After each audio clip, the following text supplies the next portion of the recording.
Тассан бұлшықеттерін шынықтыратын йога позаларын жасаған кезде біздердің жүрісіміз жақсарып бастайды, жеңілдеп бастайды, нық жүретін болып бастаймыз.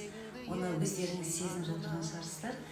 Және мына бадда канасана позасын жасаған кезде кішкене алға қарай тазыңызбен итеріліңіз.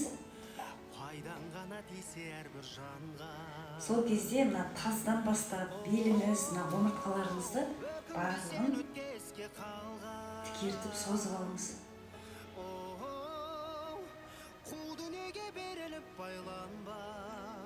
Осы позада көбірек отыру үшін алақандарыңызды былай жерге тегізсеңіз болады, немесе былай тіресеңіз болады артқа қарай.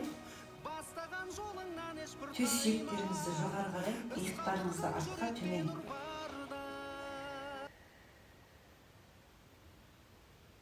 Осылай демді алып, демді шығарып, осылай көп отырып үйреніңіздер.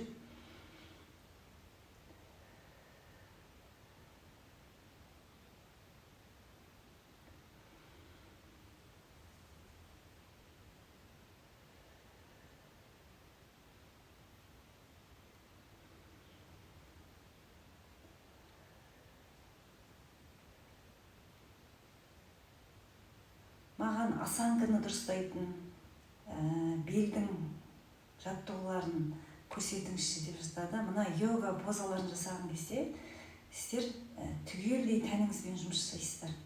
Бүкіл денеңізбен жұмыс жасайсыздар.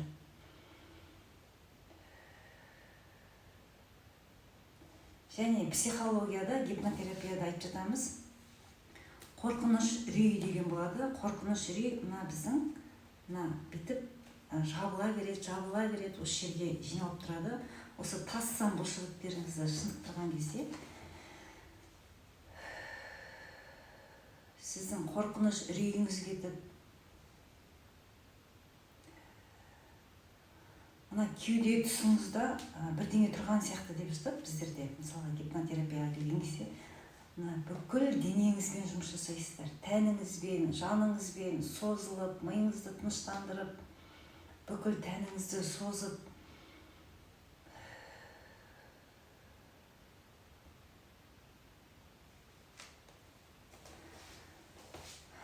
осы беріп жатырған тассан бұлшықеттеріңізді шынықтырыңыздар. Уақыттарыңыз болса, отырыңыздар осылай.